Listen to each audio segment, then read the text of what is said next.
Welcome all to the third lesson, Arithmetic Sequences and Series. This is the continuation of the previous lessons. We need to watch this in continuity. Please watch lesson 1, then move on to the next lesson, and then so you will easily grasp the previous concepts and understand the further concepts.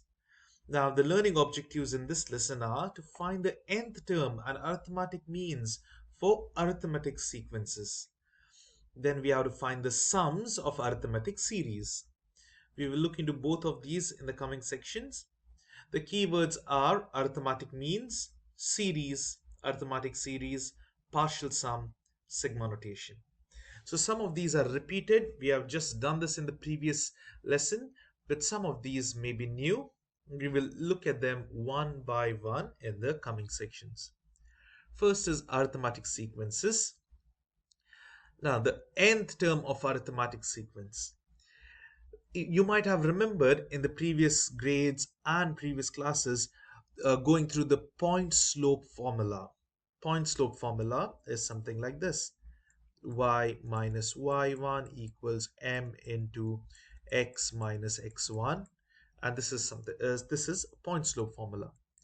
Now, the similar formula, that formula is used to derive the arithmetic sequence as well. Over here now, the derivation is not so important, but this formula is very important.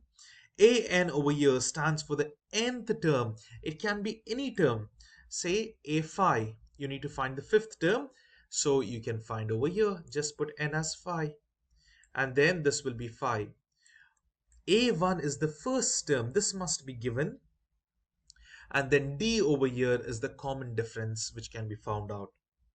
Now, if you know so much, you can find any term. Now, it might be such case that they might give you an, d, they might ask you to find the a1 value, provided you know an. So anyhow, most of these must be known. Only one must be unknown. Only then you can solve for it. We will see problems on this now. This is called the nth term of arithmetic sequence because you can find any nth term from this particular formula. Now, here we have a problem where we need to find the 12th term of the arithmetic sequence 9, 16, 23, 30. Over here they have mentioned its arithmetic sequence. Just subtract 2, consecutive two numbers. So use the second term, 16, minus the previous term, 9, and you will get the answer 16 minus 9 is 7. So the common difference D value is 7. Okay. What is the first term over here? A1 is 9. What is the n over here? N is 12. Now, with this information, you can easily use the formula and solve for the nth 12th term. Now, this is the d value. Now, to find the 12th term, you need to use an equals a1 plus n minus 1d. N is known, a1 is known, d is known. Substitute the values. So it is 9 first term, n is 12, 12th term, and d is 7. Substituted. Put it in the calculator. You can put the entire thing directly in calculator using the appropriate and the proper brackets, sorry. And then you can get the answer directly. Let us look into one more problem. Write the equation for nth term. Over here, similar. See, now just now we use the formula, solved it straightforward, nothing else. It's very basic, right? Over here, they're asking you to write the equation for the nth term. Same formula, but little difference. Did they mention nth term like fifth or sixth? No, it's not mentioned over here. So what do we do is first find the d. D is minus 13 minus 5. You do not need to do for all these terms, just one of the term is enough. That's it. Now over here, d is minus 13 minus 5, it'll be minus 18. So that is the thing. And then what we do is phi, okay, obviously this first term is very important. Phi is the first term, a1. Now write the formula. Over here, you know a, that is phi, the first term, not a1, that's the first term. It's a subscript 1. Subscript is something that's written down. This is a subscript n. You generally call it a1. Now, d is the common difference, minus 18. Now, anything else is unknown. Just substitute this values. Try to simplify, multiply this minus 18 inside. What is going to happen? Minus 18 times n, minus times minus is plus 18. What next? Simplify this further. 5 plus 18 is 23, negative 18n. Now, can you simplify it further? No, this is it. So this is basically the nth term. This is the equation for the nth term. So now if you want to find, say, 10th term, all you need to do is put 10 over here and 10 over here and solve. You'll get the answer. Now over here, they have not mentioned the nth term is this. That's the answer. So we will see another problem, but now I would ask you, kindly request you to pause the video. Try this by yourself. It is not exactly same like what we had seen before, but it's similar to it. So try pausing the video and solve it by yourself. I hope you tried by pausing the video. Now we will continue. We will try solving this together. Here you need to write the equation for the nth term of each arithmetic sequence, and they are mentioned a5 equals 19 and d equals 6. There is something else given. See, the first term is not given. It's not a1 that is given. We don't have a sequence. They have given d and a5. So what does this mean? That means first you need to find a1, the first term. How do we do this? A5 is basically, let's write the formula first. Find a1. See, this is the formula, right? See, a5 is an basically. If n is 5, what is the answer? 19. So substitute this as 19. Then a1 is unknown, n is 5, and d is 6. Substitute everything and now simplify and solve for a1. You can solve it in calculator. Over here it is 5 minus 1 is 4. 4 times 6 is 24. Take 24 to the other side. It will be negative 5. So first term a1 is negative 5. What about the next? We need to write the nth term, right? Equation for the nth term, not for the fifth term, nth term. Just like what we done before. Now you have a1 and d. Substitute over here. a1 is 5, minus 5, n minus 1, d is 6. Simplify further, 6n minus 6. You're multiplying this 6 inside, distributive property. Then add these both. That is minus 5 minus 6 will be negative 11. So it will be an equals 6n minus 11. Now if you want to find any term, say 10th term or 15th term, just substitute n as 15 or nth, any n value, and you will get the answer. Now we will find arithmetic means. Now, what arithmetic means are is basically the missing terms between two given terms. Now you can see the first term is negative 8, the last term is 22. What are the missing terms over here? So they will be the arithmetic means. Now how do we find it? We know a1, that is the first term. So wait, let me just write it over here. The a1, that's the first term, 8. What is this an? But let's count the terms. 1, 2, 3, 4, 5, 6. So that a6 is 22. Now, we know n is equal to 6. That is, a6 is 22. We know a1, a6 and n. So we can easily solve for d now. Now, the n over here is 4 missing terms and 2 terms known. So it is 6. And now, how do we find d? Substitute in this nth arithmetic sequence formula. An will be equal to the first term, that is a1 negative 8 plus n is 6 minus 1d. An is 22. So all but d is known. So substitute over here and simplify. Take this 8 to the other side. It becomes 22 plus 8. That's 30. And 6 minus 1 is 5. 5 times d is 5d. Now, 30 divided by 5 is 6. 6d is the answer. It is not over. We need to find the terms now, the arithmetic means. How do we do it? Once you know the common difference, just keep adding it to the previous terms. We have negative 8, so keep adding 6 to this. Minus 8 plus 6 would be minus 2, and then you need to find the next terms. It will be 4, 10, 16, 22. Keep on adding 6. So these are the terms, that is negative 4, negative 2, 4, 10, and 16 are the arithmetic means in this problem. Now we will look into arithmetic series. We know series in general means adding. So arithmetic series basically mean adding terms. So we had seen problems on partial sum. Now there are two set formulas.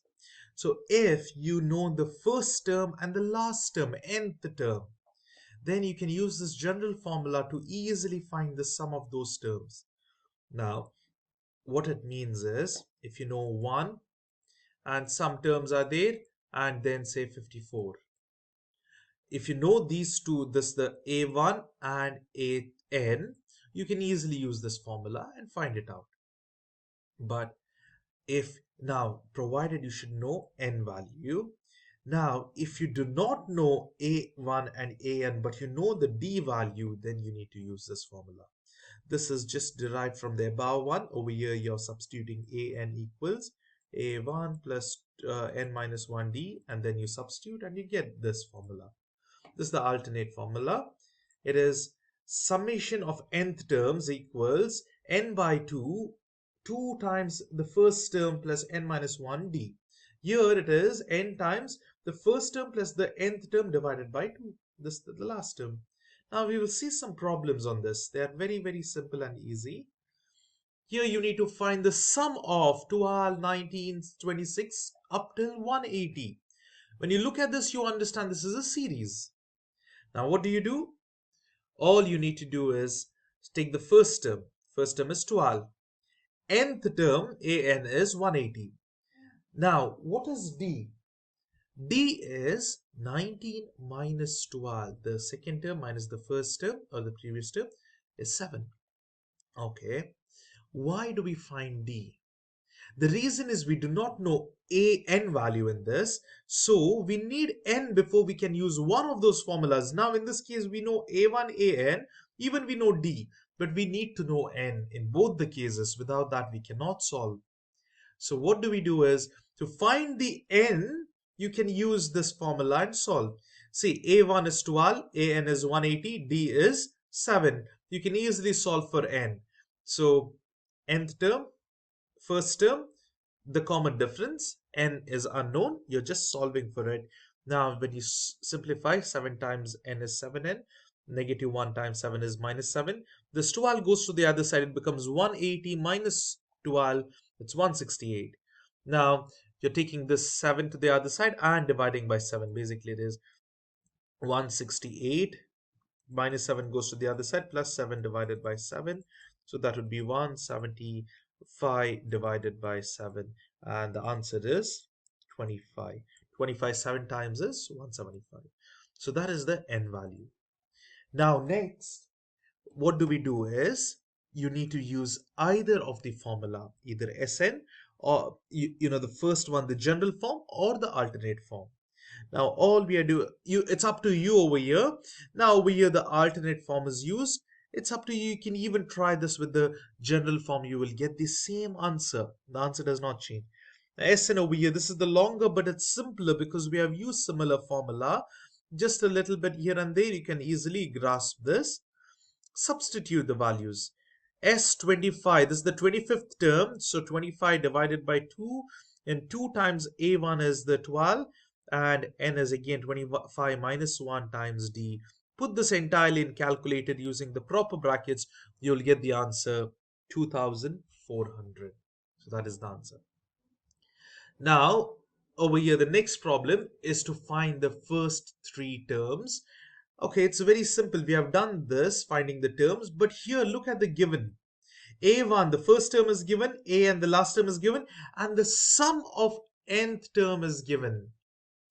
So now here you need to find the first three terms. We need D value, otherwise we cannot go anywhere.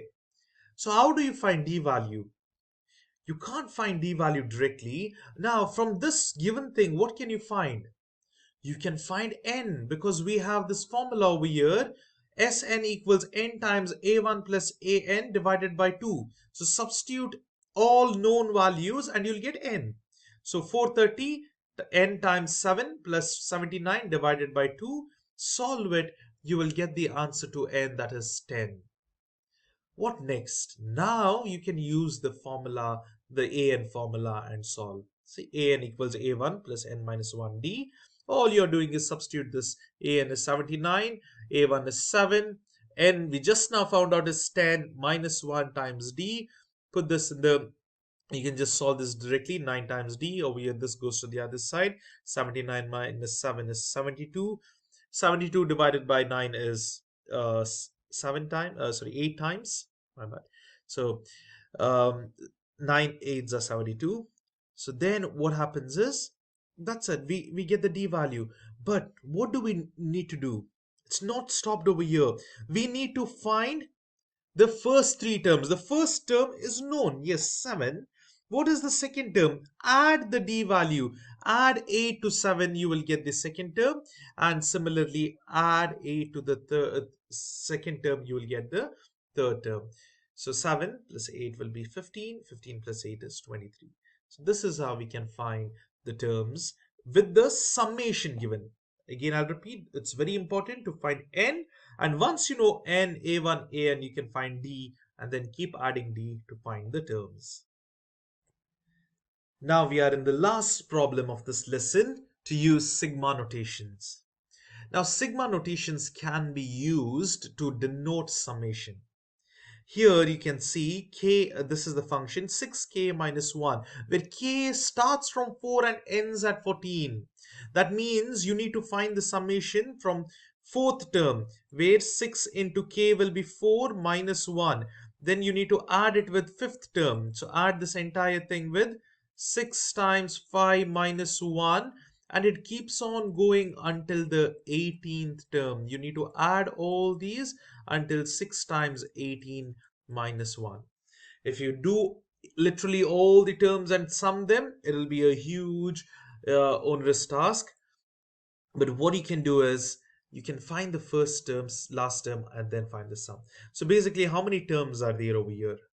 From 4 to 18. But now you must always remember, when you're solving this, it's not direct 18 minus 4, because this is the fourth term.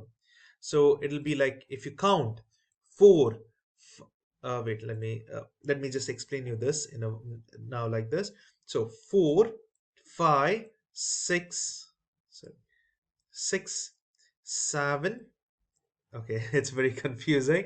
Now, what I mean to write is, 4 is the first n, 5, 6, 7, 8, 9, 10, 11, 12, 13, 14, 15, 16, 17, and the 18th term is n is equal to 15.